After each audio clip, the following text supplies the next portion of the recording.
taken from her home, bound by the order, Seraphyne endured years of discipline and confinement until her power began to answer her, not them. Chapter 3. The First Breaking of the Veil. The training hall rang with the sharp crack of spellfire and shouted incantations. Rows of acolytes stood in a wide stone circle, each waiting their turn beneath the watchful eyes of the order's masters. This was not a lesson. It was a proving. The trial of controlled will. A test meant to weed out those who could not master restraint. Seraphyne stood at the edge of the arena, jaw tight, hands trembling at her sides. She had already lost once. Her opponent, a senior acolyte named Corin, had disarmed her with practiced ease. The murmurs of the watching students still echoed in her ears. Talented but unstable. Too emotional. Promising but dangerous. She hated that word. The master raised his staff. Second bout. Begin. Seraphyne inhaled slowly. She centered herself just as she'd been taught. Control, precision, restraint. Her hands open, breathing measured. She had misjudged before, unfocused and angry with herself. Anger was dangerous. She reached inward as she had 100 times before. She intended something simple. Mage Hand, a harmless cantrip, a spectral force meant to push, distract, disarm. She did not speak the incantation. She did not finish forming the sigil. She felt the shape of the spell and released it. The air snapped, not outward, inward. The force struck her opponent like a physical blow, open-palmed and precise, carrying weight far beyond any cantrip ever should. Bone cracked, flesh folded. The acolyte flew backward, hit the stone wall, and collapsed in a spray of blood and breathless sound. Silence fell. Seraphyne stared at her own hand. It wasn't glowing. It wasn't burning. It was perfectly still. The power had already passed, but something was wrong. The air tightened. Her pulse thundered in her ears. She felt the familiar heat stir in her chest. Stronger than before. Aching to be released. She tried to pull back and failed. The hall went silent. Dust drifted slowly through the air. The boy did not rise. A healer rushed forward shouting. Another instructor ran to his side. Blood trickled from his mouth. His ribs were shattered. His nose crushed. His breath came in wet, broken gasps. He lived, barely. Seraphyne stood frozen, her hands still outstretched, fingers trembling. The warmth in her chest had turned to ice. I didn't mean... The instructor stared at her, not with anger, but with something far worse. Fear. That spell should not have carried that much force, but she barely heard them, because that was when the codex spoke again. Not aloud, not even in words. It showed her the truth. She had not cast Mage Hand. She had cast Cinder Pulse, a shaping of kinetic force through thermal memory. A spell that treated flesh as ash waiting to be formed. A spell not written anywhere. A spell she should not have known. Her vision dimmed at the edges, not from fainting, but from the effort of not casting again. For the first time, a physical change manifested. Her pupils constricted sharply, ringed with faint ember red light that faded almost instantly when she clenched her jaw and forced herself still. Only Kael'thar saw it. Only Kael'thar understood. No one answered, because they all felt it. The magic had not obeyed her. It had answered her. From that moment on, the whispers began. The order stopped calling her gifted. They called her dangerous, and deep within her, something stirred. Pleased. Ward speakers bound her in suppression sigils and led her away. She did not resist. Resistance would have been catastrophic. That night, sleep refused to come. Seraphyne lay awake in her narrow chamber, the stone walls pressing in, the echoes of the impact still ringing in her ears. The crack of bone, the gasps, the horrified silence of the watching acolytes. She hadn't meant to hurt him. She had only reached, and something had answered. The air in her chamber grew warm, not uncomfortable, intent.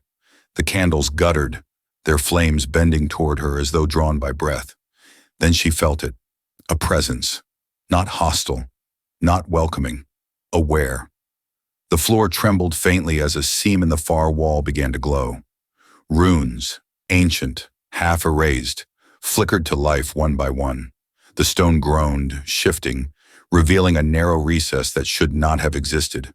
Within it rested a lectern of blackened stone, and upon it, the Cinder Codex. "You should not be here," the Codex answered, not with words, with recognition. A heat bloomed in her chest, steady and warm, like a long-held breath finally released. The runes upon the book pulsed in rhythm with her heartbeat. She reached out. The moment her fingers brushed its surface, the world fell silent. Time did not stop, but it bent. Knowledge flooded her mind in fragments, fire shaping itself, power yielding to will, the truth of magic not as spell or incantation, but as intent made manifest. She staggered back, gasping. The codex closed itself with a sound like distant thunder. At last! 3 days later, the Order convened a conclave. Kael'thar knew that King Alaric was arriving today. He had to go meet him, to try to convince King Alaric to take Seraphyne with him. Kael'thar requested private audience.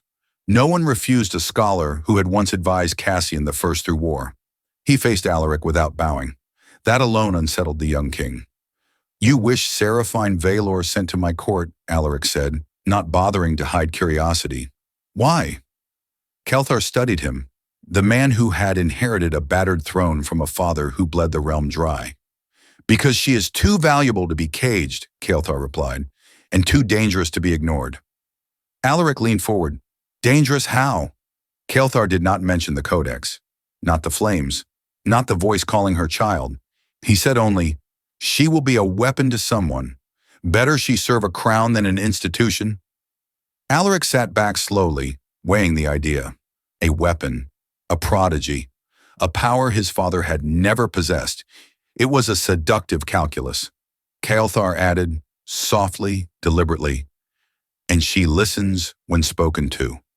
For now, it was the final hook. Kings cannot resist things that are powerful and temporary. Alaric nodded. Seraphyne stood upon the sigil at the center of the hall. Her wrists were unbound, but 4 ward speakers ringed the perimeter. A silver-robed scribe recorded every breath. High Magister Voron addressed her without ceremony. "Acolyte Seraphyne Valor, you stand under citation for reckless invocation. Corin Vallis remains incapacitated. Do you contest these facts?" Seraphyne met his gaze. "I do not."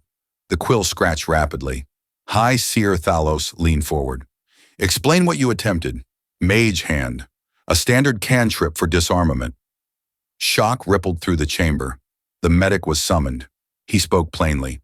No burn, no sigil residue, no spell signature. That was what terrified them. Magic always leaves fingerprints. Seraphine's left nothing. Thalos questioned further. "Did you speak the incantation?" "No." "Did you form the sigils?" "No." "Did you channel will into a spell structure at all?" Seraphyne hesitated. "I only thought of movement." The chamber drowned in silence. "Unstructured invocation," Thalos breathed. Voron snapped that such things were impossible. The medic quietly corrected him. "They are possible. They simply end poorly." Voron delivered the verdict. "Seraphyne Valor, you are judged unfit for standard instruction. You will be placed under observation protocol. Any future incidents will escalate to binding." A hush swept the room. Binding was not imprisonment. Binding was the theft of magic. Seraphyne bowed, not obedience, survival. Varun raised his staff. "This conclave is—" The chamber doors slammed open. King Alaric I strode inside in full court attire. Masters bowed, some sincerely, others by duty. "So it seems," Alaric said, "and I arrive at an interesting moment." He studied Seraphyne openly, then spoke. "I will be taking her into my protection, effective immediately." Shock rippled through the chamber. Voron protested. "She is untrained and dangerous." "Good," Alaric replied. "She will occupy my time more productively than yours." Voron recovered first. "Your Majesty, with respect, the girl does not hold sufficient rank, nor the training required for court service. She is dangerous, and presently under disciplinary action. Good, Alaric said flatly. Court service will occupy her more productively than censure. Thalos interjected, voice strained. The crown does not have authority to reassign order property. Alaric's gaze sharpened. Property? An uncomfortable silence followed. Thalos chose his words with care. She is a ward of the order until her training is complete. Then consider this an acceleration of training, Alaric replied. I will appoint her a tutor. Vorin inhaled sharply. Who, Majesty? There are none qualified who are not already bound to council duties. Alaric glanced to the galleries, eyes settling upon Archmagus Kelthar Ignivar. Him, the king said. Kelthar can do it.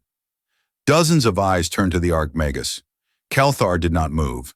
His expression remained unreadable save for the faintest narrowing of the eyes. High Seer Thalos cleared his throat. Your Majesty, Archmagus Ignivar is not available for that task.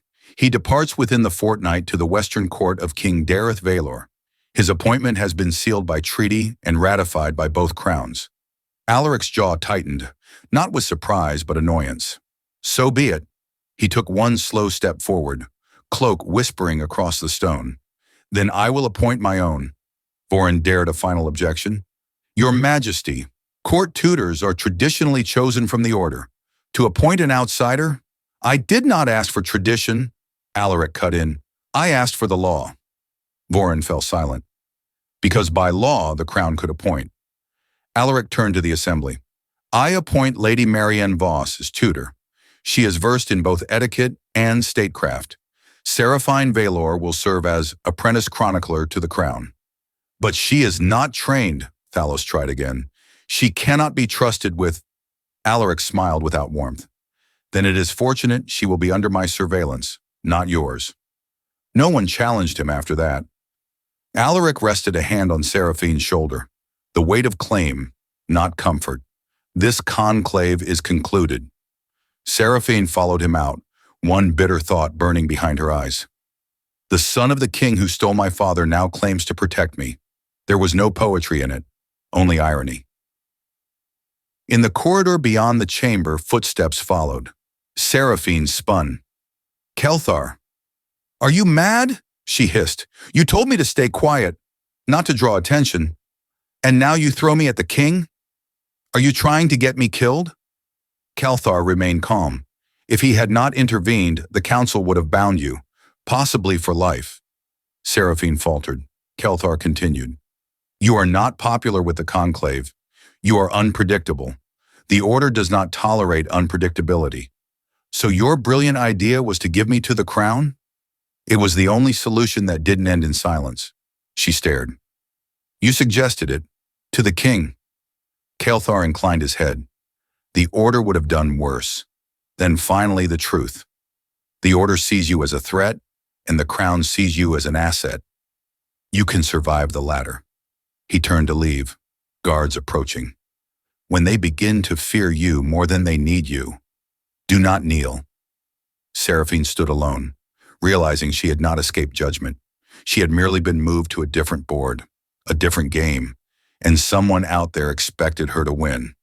When the royal decree arrived, Seraphyne assumed the order had chosen to banish her for defiance. She packed her things in silence. One satchel, one coat, no books. As she stepped into the carriage, she pressed one finger to the door frame and whispered a word of protection written in silent flame. Alaric believed he had acquired a weapon. The order believed they had placed a leash.